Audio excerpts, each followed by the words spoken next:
Então, que nesta hora possamos ser sensibilizados por estas vibrações de harmonia e paz, e de coração buscarmos a figura de Jesus para fortalecer a nossa fé, a nossa esperança, e que as suas lições alimentem a nossa alma, para que, fortalecido nas certezas de vida eterna, façamos escolhas felizes, buscando o caminho do verdadeiro bem. Que nesta reunião em seu nome, Senhor, consigamos compreender as lições do dia a dia que nos ensinam a amar, nos convidando a aprender sobre a piedade, a bondade, a renúncia, a abnegação.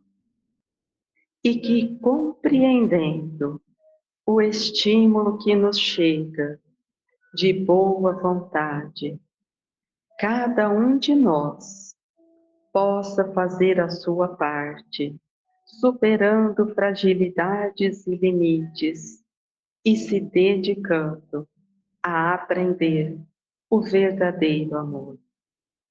Que estas lições do seu Evangelho tragam a luz que tanto necessitamos, para nos sentirmos mais seguros no caminho e, assim, investirmos tudo o que já podemos para conquistarmos, aprendermos e nos sentirmos filhos de Deus, que estão na terra para aprender a amar e semear o amor que nos dedicastes.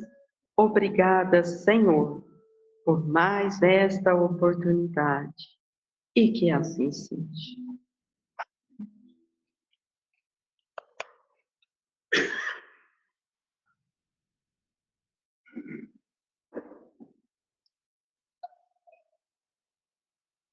Tem bastante lugar aqui.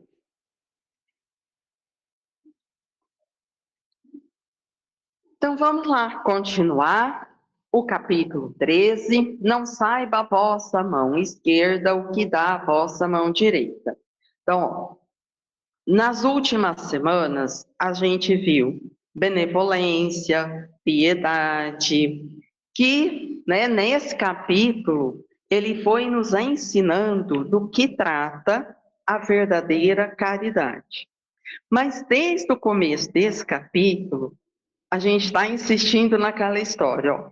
Ele vai trazer uma descrição, mas, na verdade, ele quer que a gente compreenda a dinâmica do nosso sentimento. Então, ó, como isso acontece dentro de mim. Porque senão fica uma narrativa bastante superficial e parece que esse item foi escrito para algumas poucas pessoas que não nós. E, na verdade, todos os itens contemplam os espíritos em evolução, na luta de aprender o que verdadeiramente seja amar. Mas hoje, antes da gente começar, que esse item, para mim, foi muito desafiador, a gente precisa lembrar, ó, todos nós somos espírito, perispírito e corpo físico nesse momento. Mas, se eu morrer, eu perco isso, mas isso está mantido. Então, na verdade, eu preciso acostumar a olhar para mim como espírito, porque isso é que eu sou de verdade. Isso é o definitivo. Estar no corpo é transitório. Essa personalidade é transitória. Mas eu, espírito, é definitivo. E tudo que eu penso, tudo que eu sinto é espírito. O que em mim foi criado à imagem e semelhança de Deus? Eu, espírito. Porque senão a gente fica imaginando aqui, então, como eu fui criada à imagem e semelhança de Deus, eu fico imaginando um Deus homem.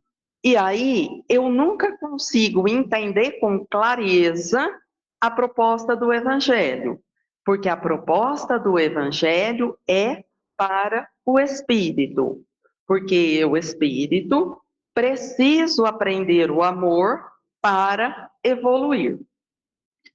Tudo bem, até aqui era só para a gente ajustar. Depois, a gente vai conversar de algumas coisas que também imagino que são muito conhecidas.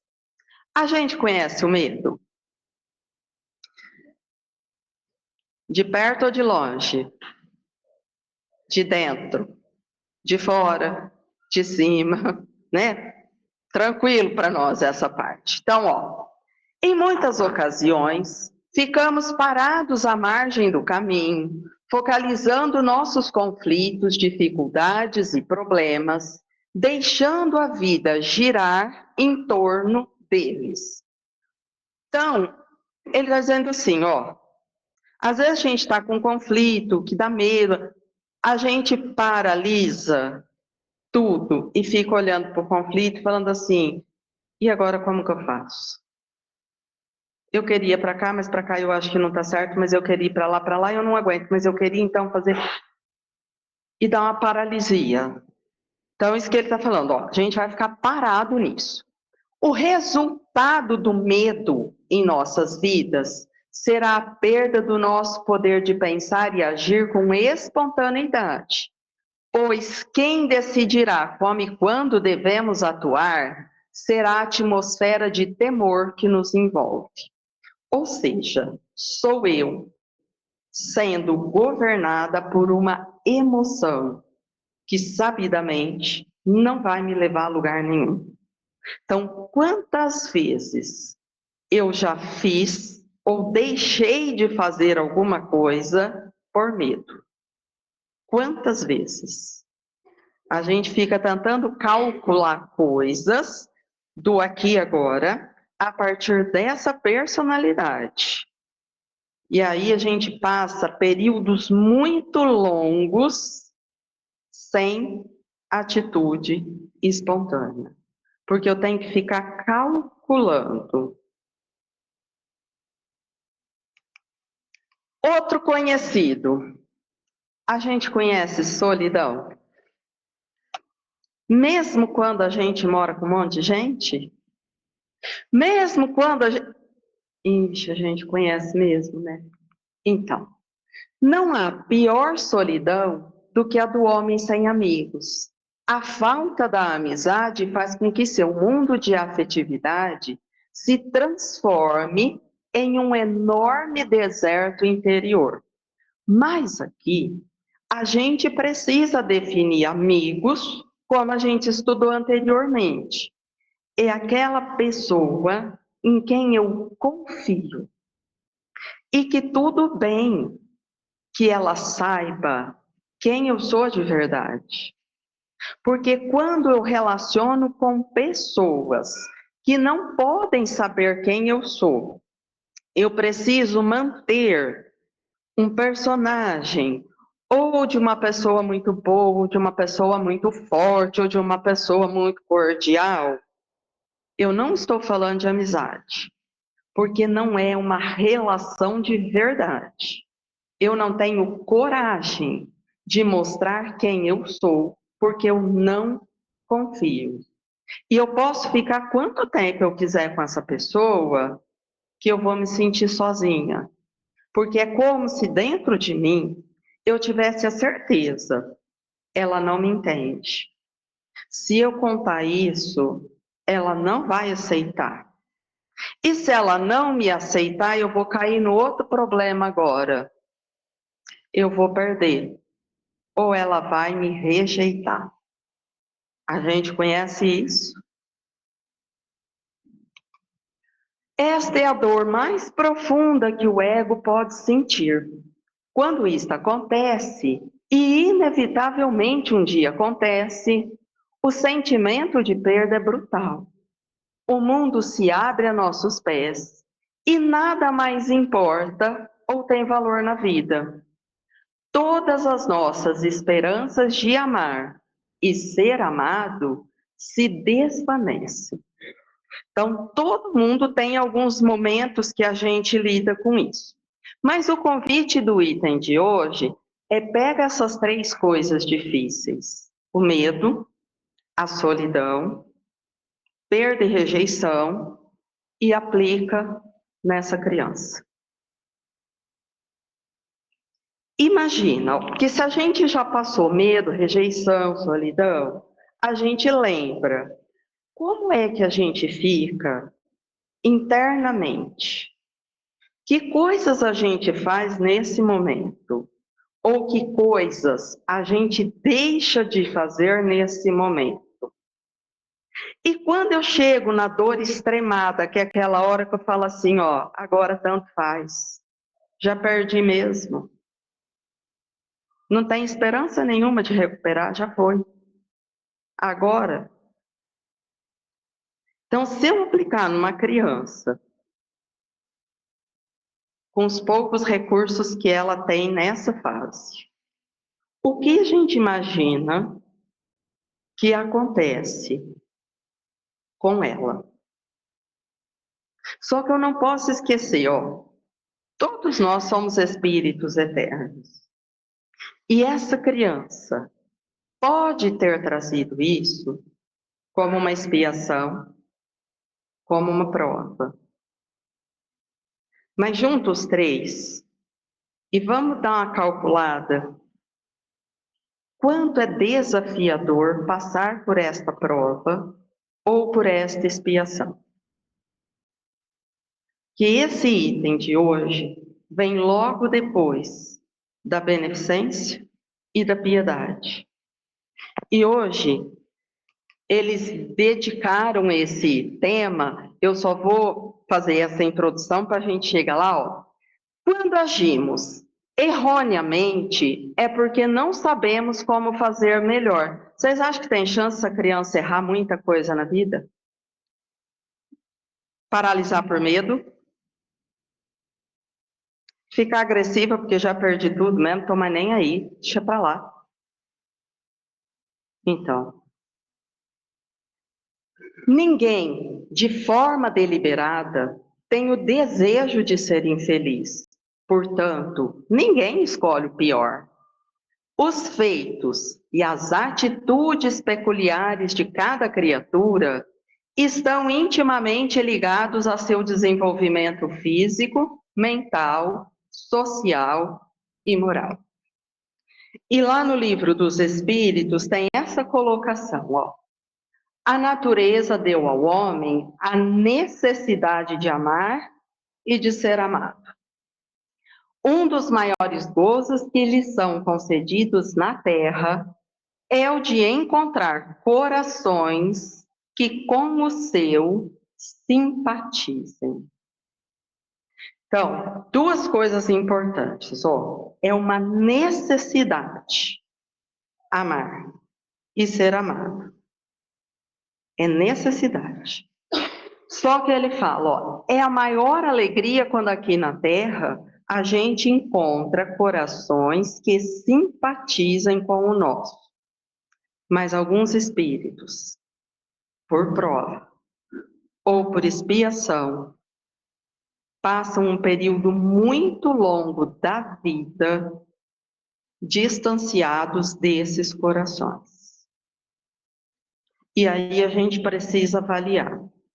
Se nós que encontramos com os que simpatizam, temos reclamado tanto das nossas provas, das nossas expiações, imagina o desafio que é esse momento.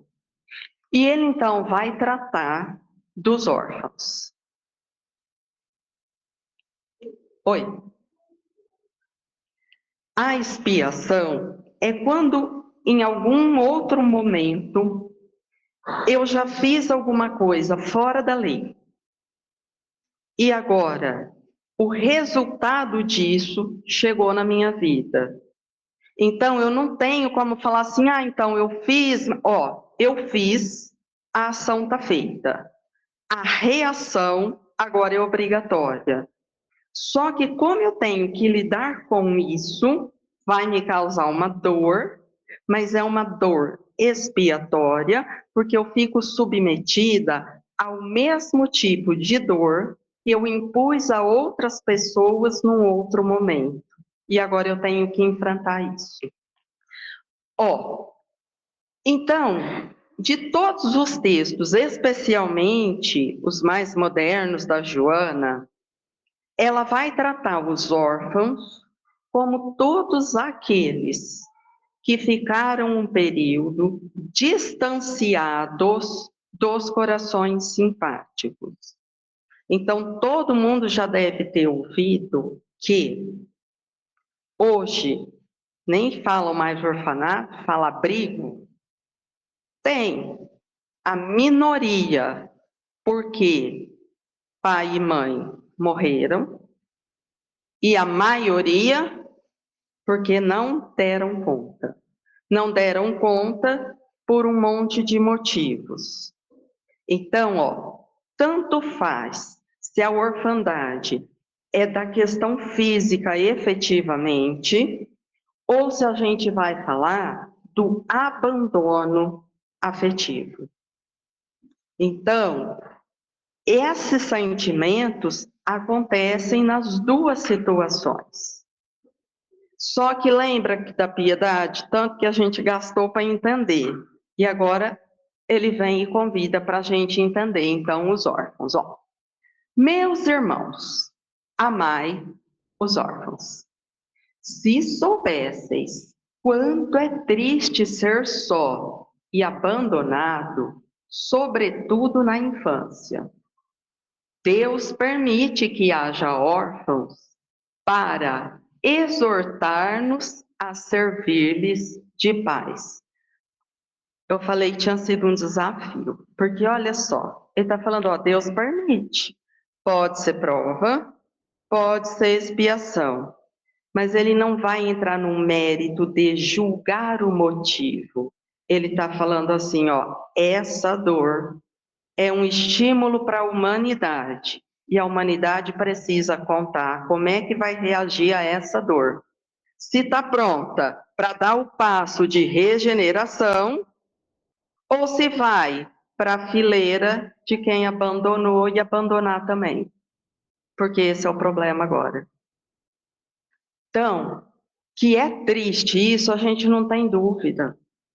Porque a gente na vida adulta, quando sofre rejeição, solidão, medo, a gente se apavora, se desestrutura. Imagina você começar isso da infância, tendo que lidar com incertezas, inseguranças e sem uma presença amiga em que você possa verdadeiramente confiar. Mas a criança, criança pode não registrar, mas é espírito e espírito sente. Então, em alguma forma, esse registro existe. Que divina caridade amparar uma pobre criaturinha abandonada, evitar que sofra com fome e frio, dirigir-lhe a alma, a fim de que não desgarre para o vício. Normalmente, qual é a nossa resposta do porquê que a gente não quer se envolver?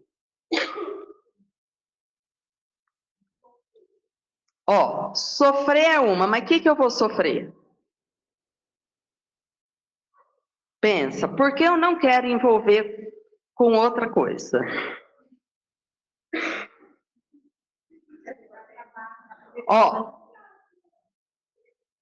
Vamos para o clássico. Filho custa caro. Que conta que eu estou fazendo? Material.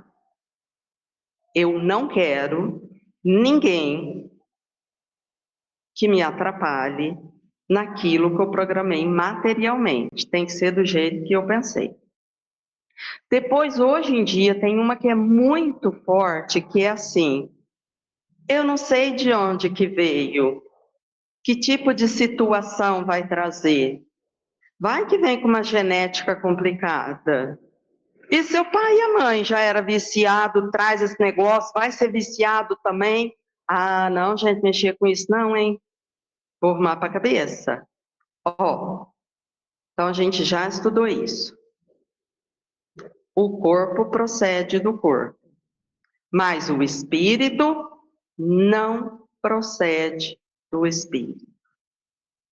Então, aquele espírito pode ser uma alma em prova, mas que tem muitas conquistas e só precisa de uma ajuda para que ele possa mostrar tudo que ele é capaz. Mas para isso, eu preciso entender a dor e voltar lá na lição da piedade. Ó, não estou aqui para julgar por que que é assim. Eu estou aqui para entender. É meu irmão, tem mesmos direitos, e se está em dor, essa dor precisa ser aliviada. Não é hora de julgamento, porque eu não sei. O julgamento é do meu restrito ponto de vista. E o meu restrito ponto de vista é muito perigoso, porque o mais comum é ele estar desencontrado da lei de Deus. E eu vou ficar trancafiada fora da lei, imaginando que eu estou certa, que eu sou justa, que o que eu faço é bom. E isso é uma ilusão muito grande, porque eu estou aprisionada.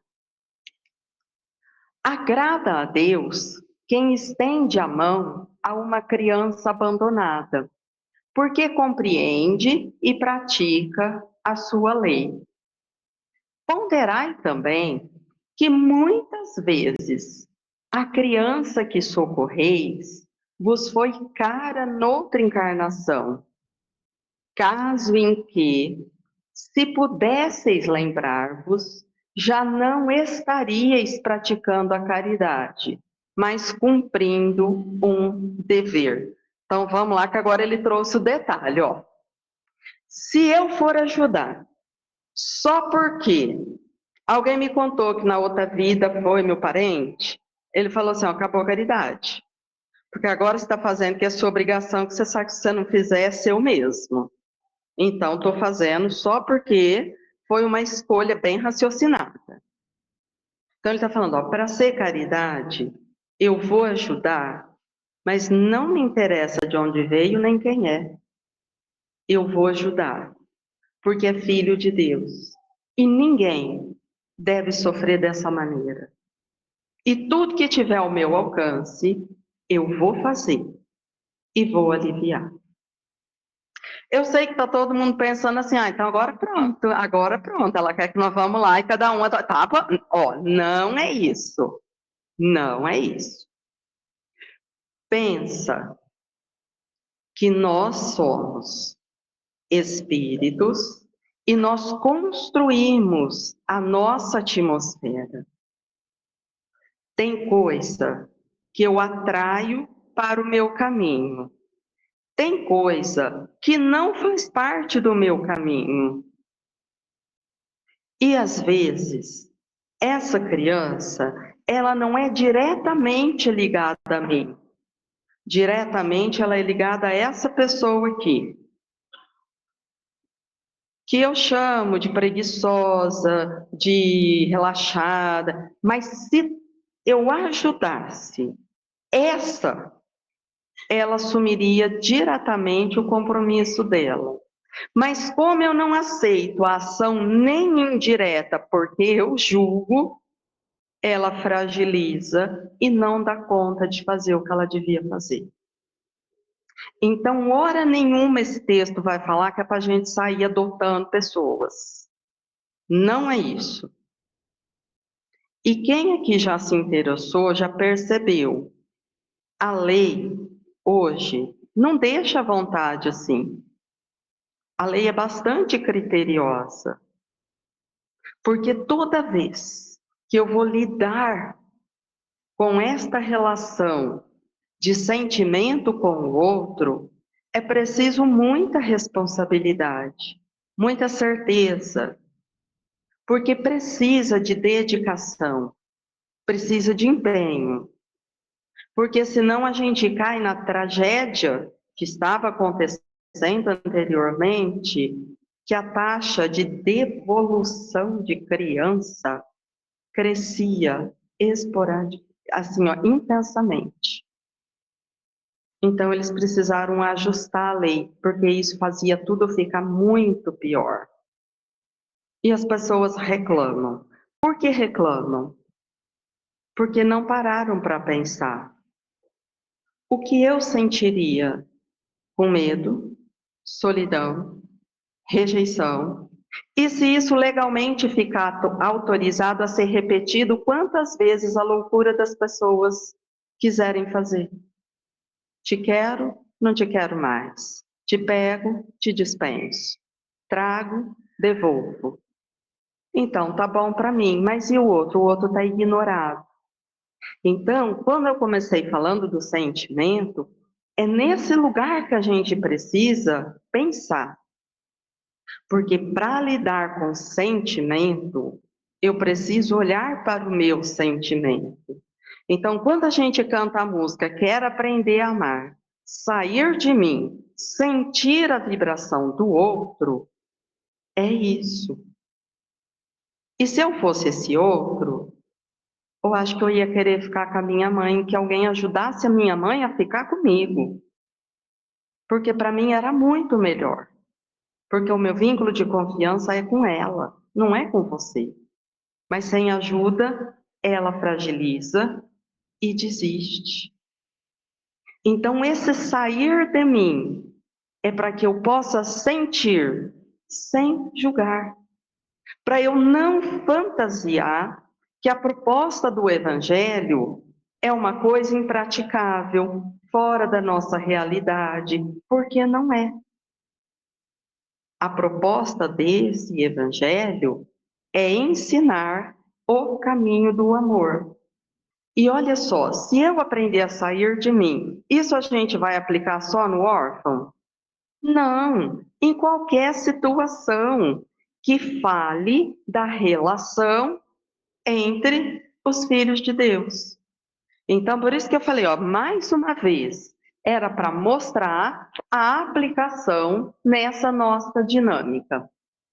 Ponderai também que muitas vezes a criança que. Ah, tá, já desculpa, eu já li isso. Assim, pois, meus amigos, todo sofredor é vosso irmão e tem direito à vossa caridade. Não, porém, a essa caridade que magoa o coração.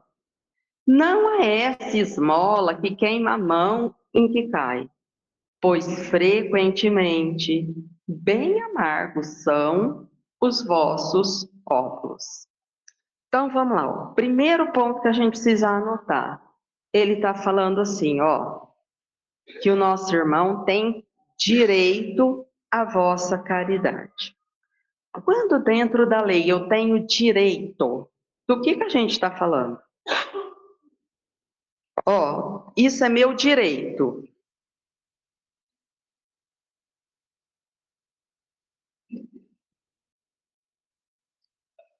Nós estamos conversando de lei de Deus. Se isso daí é meu por direito,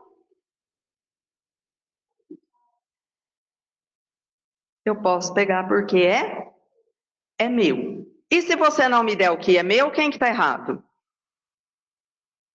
Exatamente. Então, quando ele fala, ó, essa caridade é dele por direito, ele só está avisando a gente. Se você não fizer, o fora da lei é você. E depois ele fala dessa que queima a mão. Ô, gente, de verdade, pensa aqui comigo. Para quem perdeu pai e mãe, ou a mãe não quis, o pai escolheu ir embora com a outra, toda essa confusão que a gente conhece. É mesmo que vocês querem levar um bolo de chocolate, quer que a criança fica feliz por conta de um bolo. Seria como alguém te arrancar de sua família e der um chocolatinho e falar, fica feliz porque eu estou te dando uma barrinha de chocolate. Olha, ô gente, vê se isso cabe no mesmo lugar. Ai, eles são tudo ingrato. Eu dei brinquedinho para todos, você acha? Eles tacaram no chão. Eu perdi meu pai e minha mãe, eu não tenho ninguém por mim. Você quer que eu ache bonitinho um brinquedinho porque é coloridinho, foi você que comprou? Por quê? Porque quando você está rejeitada, abandonada, morrendo de medo, não te sobrou nada, é mesmo que um brinquedinho de plástico vai te deixar feliz da vida e grata por tudo e por todos? Será que a gente sente isso? Ou a gente cria uma ilusão tão grande para não ter que olhar o tamanho da dor do outro? Porque às vezes a gente faz umas propostas que não têm o menor sentido. É desconsiderar a humanidade do outro. Só que eu exijo dele um comportamento, um reconhecimento, uma maturidade que eu, numa prova 1000 vezes mais fácil, não dou conta. Ou a gente não se revolta com as coisas da vida, não dá umas empacadas porque acha que Deus está deixando acontecer uma coisa muito difícil. Agora, se a nossa está difícil, imagina essa aí. Então, é a nossa insensibilidade que faz a gente esquecer a lição da piedade, que fala, ó, não julga, ele está em dor, alivia.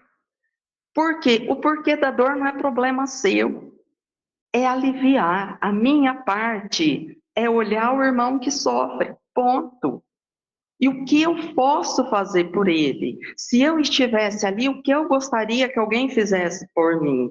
Porque isso é a piedade que é a irmã da caridade.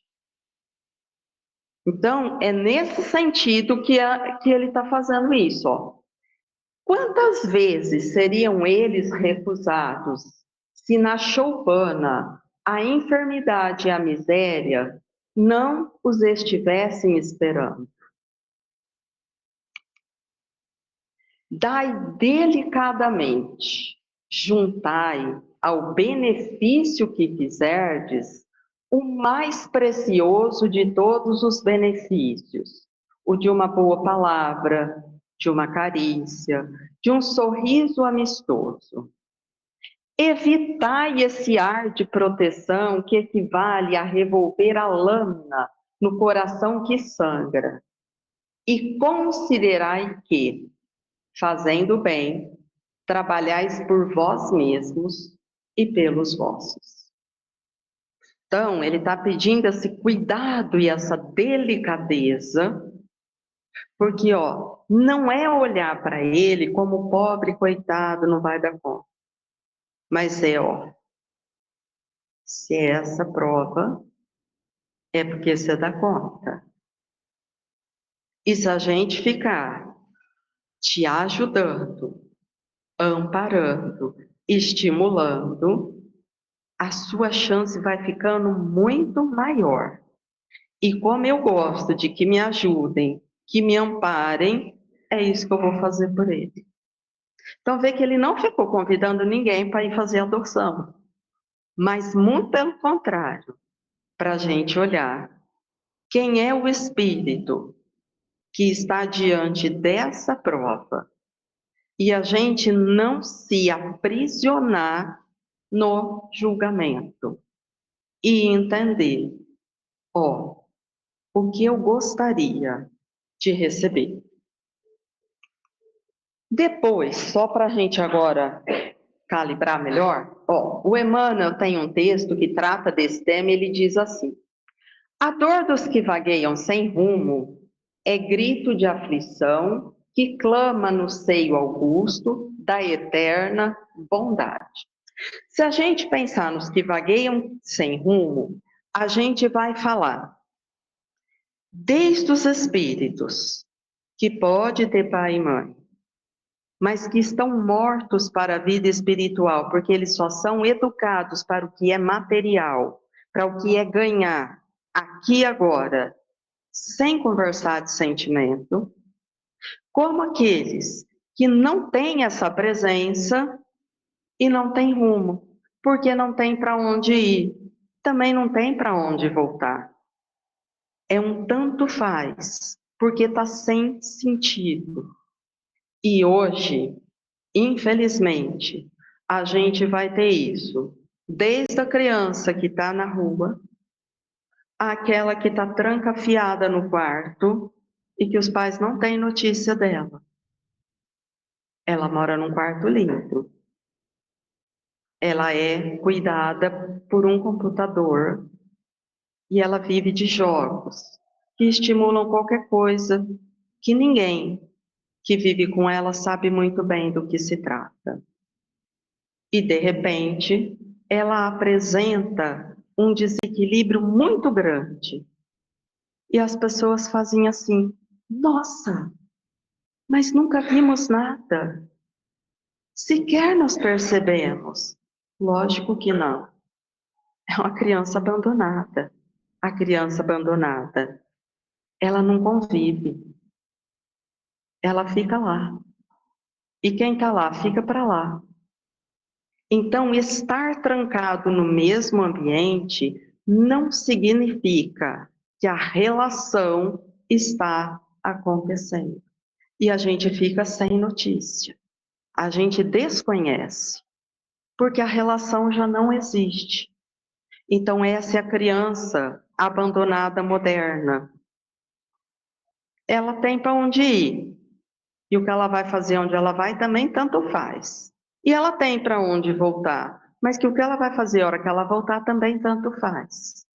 Então a gente tem que ter muito cuidado, porque o corpo está tudo bem, mas o espírito está sem rumo. E sem rumo, a gente perde o sentido. Fica tudo sem propósito. Não abandones a orfandade moral, os corações pequeninos, que o céu te confia ao apoio e à vizinhança. Não te julgues exonerado do dever de assistir a todos aqueles que, em plena aurora da vida humana, te defrontam a marcha. Todos eles aguardam-te a palavra de instrução e carinho, e a tua demonstração de solidariedade e de amor. Então, por isso que eu falei, ó, os mais modernos, eles agora vão trazer mais definidamente a orfandade moral, porque essa é a que tem atingido a nossa atualidade. Respira, tá tudo bem. Tudo certo até aqui? Não, entendi. Mas tá certo, é isso. Ó, e de novo, vê que mesmo falando de órfãos, o texto não tratou do órfão, ele trata da nossa reação diante de. É o que eu faço. E a gente vai ter que cuidar, porque nós, humanidade, a gente está desenvolvendo alguns perigos. O Evangelho fala que a marca da nossa geração é a conquista tecnológica e a indiferença. Só que quando a indiferença vai ficando grande e a gente distancia muito, a gente começa a ter medo de gente. Vocês conhecem essa história do tenho medo de gente? E está ficando muito claro para nós.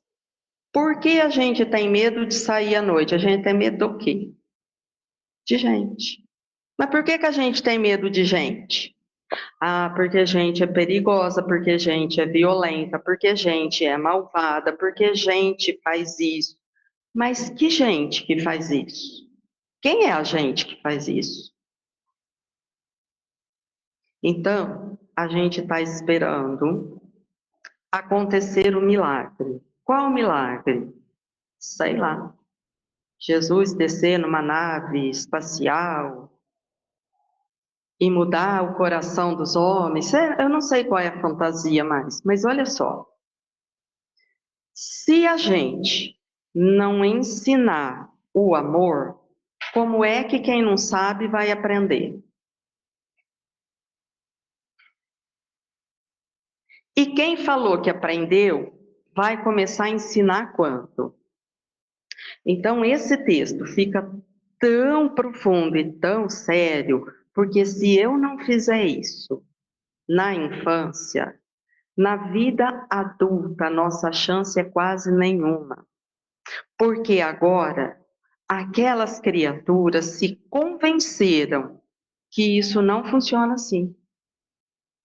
Então, elas precisam ser vistas, ser amadas, ser consideradas na infância, para que elas sejam sensibilizadas pelo amor e entendam, apesar dessa prova, tem um caminho. Apesar dessa dificuldade, esse caminho é diferente. Mas pode ser, como Emmanuel disse, que ela seja uma órfã moral. Talvez ela pode ter pai e ter mãe, mas ela esteja abandonada. E ele falou, ó, não te exoneres. Você tem compromisso com quem está no seu caminho e quem está na vizinhança dele. Porque senão eu não precisaria estar próxima dessas pessoas. E aqui acontece aquilo, depois que a gente viu, não dá para desver. Depois que eu entendi, agora eu já sei o que tem. E se a gente não começa a buscar solução, olha que difícil a nossa situação. Ó, eu vou olhar a criança e aquela situação e vou fazer assim, ó. Ai, que medo, né? Mas o que eu posso fazer, gente? Não tem como fazer nada. Aí a gente pega, põe cerca elétrica, câmera, tranca, cadeado. Conta uma coisa, você acha que você está dentro da lei ou fora da lei? De Deus. É uma possibilidade ou é uma certeza? Gente, vocês podem se mexer, eu juro que eu não vou relar em ninguém hoje. Ó, tô aqui, ó, tô bem tranquila, tô de boa. Ó, toda vez que eu tiver certeza absoluta que eu tô fora da lei, eu vou começar a ter uma coisa chamada insegurança. Porque o que vai acontecer comigo quando a lei me achar? Exatamente. Ela vai falar, ó, essa parte aqui era sua, tá? Então, por isso mesmo, vamos lá. Ó, lembra que eu falei? A gente tem toda uma atmosfera que é magnética à nossa volta, porque eu penso e o que eu penso tem magnetismo. Então, nós somos como se a gente fosse ímãs. A gente atrai situações, repele situações. A gente atrai pessoas e repele pessoas.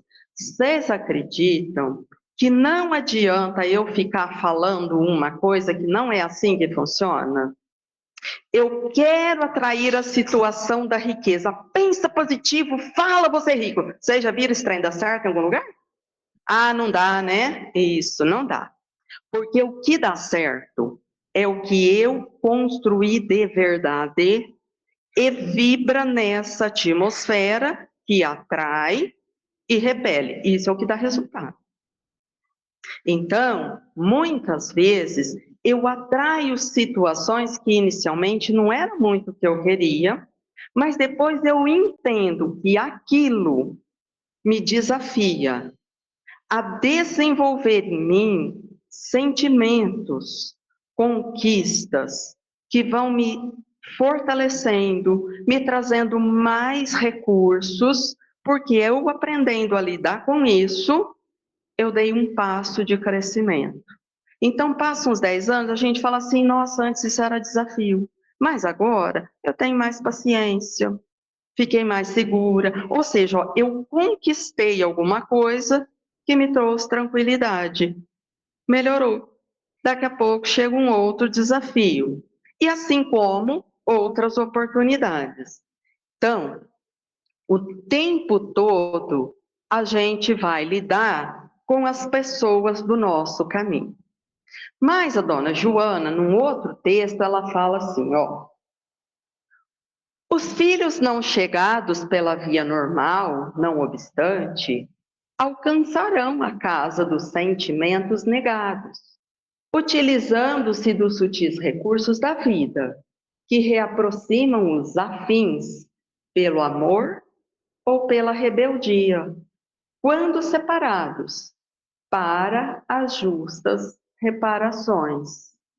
Então, eu junto com quem eu amo. Mas vocês já ouviram falar que quando a gente odeia alguém, a gente também fica grudado naquela pessoa? A gente pensa nela o dia inteiro. Por quê? Porque eu não gosto. Então, tudo eu falo daquela. Ó, só que esse imã faz a gente ficar na mesma faixa vibratória. E aí ela diz assim, ó: chegarão a outros tetos, mas dali sairão atraídos pelas necessidades propelentes ao encontro da família que lhe é própria, nem sempre forrados em objetivos relevantes. Por quê? Ó, porque ele pode ter chegado num lugar que ele ficou órfão moral. Mas o magnetismo que atraía aquela criatura era o meu. E aí ele vai chegar na minha vida. Ó, vocês brigam com ela que não é meu. Alguém que te chega perturbando a paz. Outrem que te rouba pertences e sossego. O ser que te sobrecarrega de dissabores. Aquele que de fora desarmoniza a tua família. O vadio que te adentra o lar. O viciado que corrompe quem te é caro. O aliciador que chega de longe e infelicita o filho ou a filha que amas. Todos eles estão vinculados a ti. Esse texto é enorme. Depois disso aqui, o que ela recomenda? Nunca os trate com violência. Porque toda violência que você ensinar, confirma esse caminho. E eles vão continuar ligados com você pelo vínculo da violência. Então, eles voltam com a mesma violência. Porque o que a gente não deu para eles por direito era caridade. Porque eles tinham o direito de aprender a amar. E nós negamos. E vê, quando a gente compra uma coisa e naquela coisa contempla que o nosso direito é aquilo mais isso, aí o vendedor te entrega pela metade, você volta o que na loja? Um anjo de candura? Ou você volta lá para brigar e cobrar o que é teu por direito? Aí eu nego que ele tem por direito e eu quero que esse espírito venha um docinho na minha vida e fale assim, ai, muito obrigado, você me rejeitou, mas não tem problema. Gente, ele não vai aceitar. Por isso que ela falou, a maior chance é ele chegar por rebeldia, cobrando aquilo que ele sabe que ele tinha por direito e foi negado. E ele vai exigir. E olha que interessante, não tem cerco, não tem arma, não tem nada que me proteja do que a lei de Deus autorizou ser cobrado. Então, toma cuidado com a ideia da violência, porque isso agrava a minha dívida e não resolve o meu problema. E o pior, quando a gente for, a gente vai falar: nossa, eu desejei o mal para quem eu devia ter ensinado o amor. Ele era um compromisso meu. Voltou para o meu caminho e eu enxotei de novo, com mais violência ainda. Então, em termos de consciência, agrava muito a nossa dor. Se ele aprender a lição do perdão, ele vira e continua a viver muito bem, obrigado. Muitos se refazem, mas o problema é que eu vou ter que lidar com tudo que está na minha consciência, que eu sei que eu fiz fora da lei e que eu me neguei a ajudar alguém com quem eu tinha um compromisso. Então, a gente precisa agora atentar para a gente, pelo menos, nunca mais alimentar a violência. Essa história do vai matar, do tem que bater, gente, isso é muito perigoso. Isso é coisa de espírito que está lá, muito primitivo. A gente está candidatando a mundo de regeneração. Se eu não sei aprender a amar, como é que eu vou ensinar alguém a amar uma coisa que eu nem aprendi? Mas aí eu quero viver em paz, em qual? Essa que deseja o mal do irmão? Essa é mentira, ela não existe. Ela não existe em lugar nenhum. Ela nunca existiu. E a gente nunca vai encontrar um espírito sério, evoluído, que fale a favor de qualquer forma de violência. Então, a gente precisa ter isso muito claro, porque o mundo de regeneração vai acontecer quando estiver dentro de mim e eu implantar em mim e a minha volta. Enquanto isso, seguimos da maneira que está estabelecida até agora. Por quanto tempo? Até a gente cansar. Não tem outro caminho.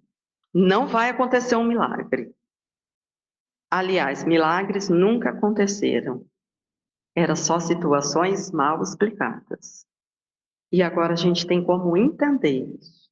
Então, por isso que eu falei, eu achei isso muito difícil. Foi um texto muito desafiador.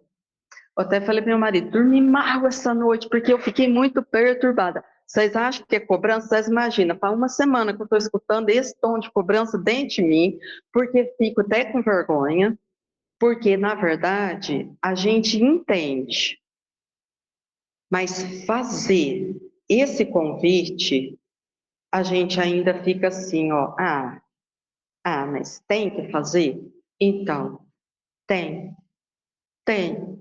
Vocês não precisam ter dúvida, tá? Se eu falar assim, é para a direita. A Joana falar para a esquerda, vocês vão tudo para a esquerda, que é garantido. Não vai. Por quê? Porque eu não tenho essa conquista. Então, esse texto me desafiou muito.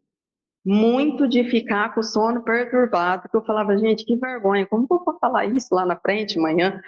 Passou, graças a Deus. Que vergonha que eu passei hoje. Né? Porque é distante da nossa realidade. Mas a gente vai ter que aprender. Universitários? Nem os universitários não querem falar. Já vou, Márcio.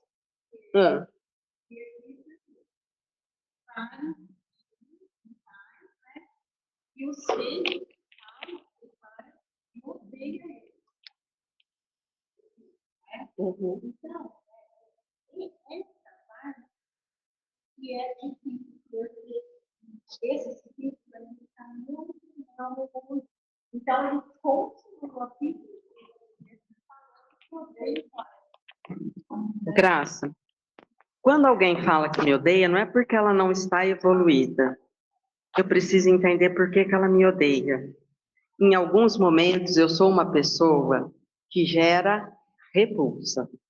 E eu tenho que assumir isso.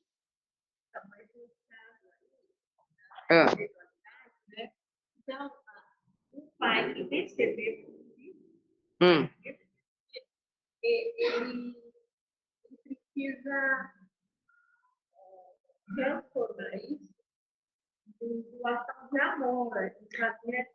Isso, sempre é uma doação de amor. Sempre. Às vezes o filho não vai mudar. Exatamente, aí sim. E ele não vai mudar também, porque vamos combinar, quando eu perco a confiança em alguém, não é com 2 conversas que as pessoas vão me convencer de novo. Então, confiança para ser reconstruída, a gente precisa de tempo e muita dedicação, porque senão, não é porque eu falei uma coisa que o outro volta a confiar. E eu tenho que entender que funciona assim para todo mundo.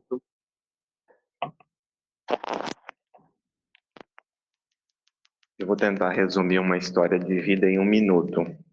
Aquela criancinha que a Luciana estava mostrando, imagina aquela criancinha. O menino perdeu o pai, passou um tempo, ele perdeu a mãe. Ele estava vivendo aquele sentimento que a Luciana falou, de medo, rejeição, qualquer outro, Luciana.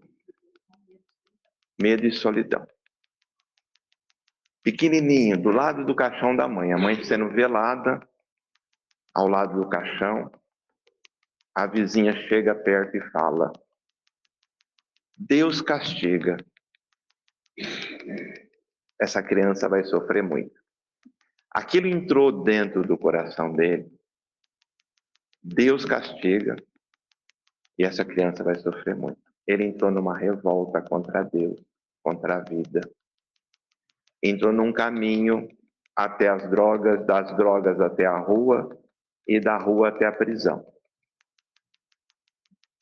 E depois de muito tempo na prisão, não sei qual foi o caminho que ele percorreu, ele se ajoelha e pede ajuda a Deus. E ele tem um envolvimento espiritual, ele é católico, ele é muito grande, uma conexão com Deus muito grande, e ali a vida dele muda. Ele sai da cadeia, ele forma a família, a esposa fica grávida, os 2 participando da igreja, e aí descobre que a criança ia nascer e ia viver poucos dias. Os médicos pedem para abortar a criança, e eles dizem não. Aí descobre que a mãe está com câncer. Se ela não tratar do câncer e tirar a criança, ela vai ter a criança vai morrer depois de poucos dias. E a mãe também não vai ter mais chance de cura. E eles decidem juntos que não vão tirar a criança.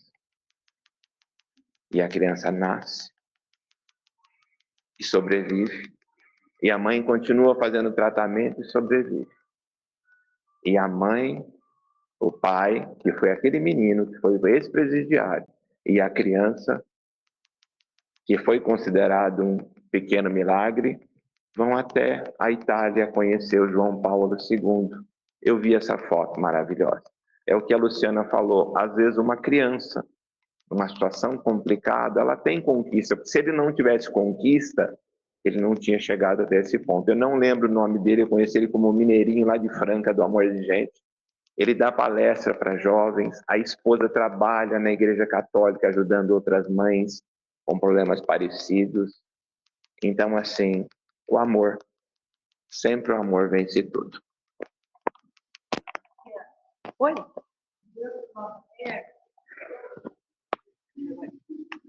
Deus aproxima as pessoas por necessidade e por amor.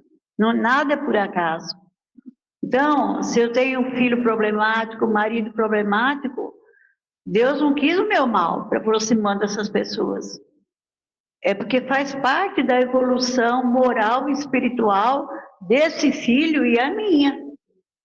Então, eu tenho que abraçar e cumprir o nosso dever. Sempre fazendo o melhor.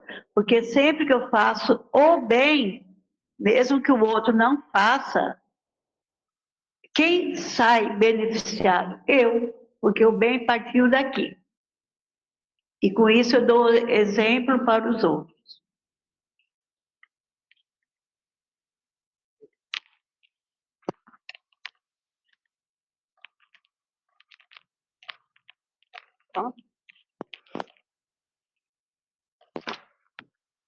Mais alguém? Então pronto, vamos encerrar. Semana que vem a gente volta.